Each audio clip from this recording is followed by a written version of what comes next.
நேத்து சோஷியல் மீடியால ஒரு விஷயம் பார்த்தேன். அத பார்த்த உடனே யார் மேல தப்பு அப்டின்னே எனக்கு புரியல. அத பார்த்த உடனே மனசுக்கு ரொம்ப கஷ்டமா இருந்துச்சு. நீங்களே சொல்லுங்க, இதுல யார நம்ம தப்பு சொல்றது அப்டின்ட்டு. இப்படி ஒரு விஷயம் நடந்ததுக்கு அறியாம காரணமா? இல்ல சிஸ்டம் பிரச்சனையா? இல்ல அக்கம் பக்கத்துல இருக்கவங்க அவங்க பொறுப்ப கரெக்ட்டா செய்யாததுனாலயா? அப்படிங்கிறது எனக்கு புரியல. அப்படி என்ன சம்பவம் நடந்துச்சு அப்படின்னா, ஒடிஷால ஒருத்தர் வந்து அவரோட சிஸ்டர் டெபாசிட் பண்ணியிருக்காங்க. ரூ. 20,000 பேங்க்ல. அத எடுக்கிறதுக்காக பேங்க்குக்கு போய் கேட்டிருக்காரு. அவங்க இறந்துட்டாங்க அப்படின்னு சொல்லிட்டு. 2, 3 டைம் கேட்டுமே பேங்க்ல இருக்கிறவங்க வந்து யார் டெபாசிட் பண்ணாங்களோ அவங்களே வந்தா தான் குடுப்பேன் அப்படின்னு சொல்லிட்டாங்களாமா. இவரும் அவங்க இறந்துட்டாங்க வர முடியாது அப்படின்னு சொல்லி புரிய வச்சிருக்காரு.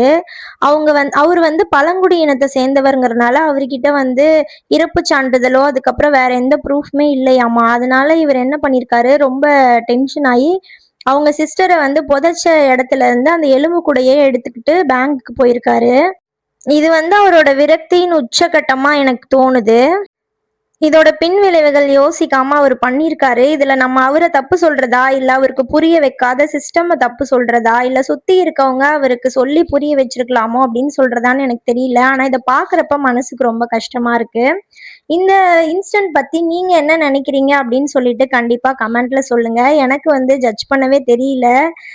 இது அவரோட அறியாம அப்படின்னு சொல்லிட்டு கடந்து போறத விட, அவருக்கு வந்து சொல்லி புரிய வைக்க முயற்சி பண்ணியிருந்திருக்கலாம். இதுதான் கரெக்ட்டுன்னு எனக்கு தோணுது. எது எப்படியோ உறவுகளும், மனிதத்துவமும் எல்லாத்துக்கும் மேலதாங்க. இந்த மாதிரி வீடியோஸ் உங்களுக்கு வேணும் அப்படின்னு நினைச்சீங்கன்னா, நம்ம சேனல ஒரு சப்ஸ்கிரைப் பண்ணிக்கோங்க. மறக்காம இந்த வீடியோக்கு ஒரு லைக் பண்ணி ஷேர் பண்ணிக்கோங்க. உங்களோட கருத்துக்கள கமெண்ட்ல சொல்லுங்க. நாளைக்கு வந்து இன்னொரு வீடியோல பார்க்கலாம்.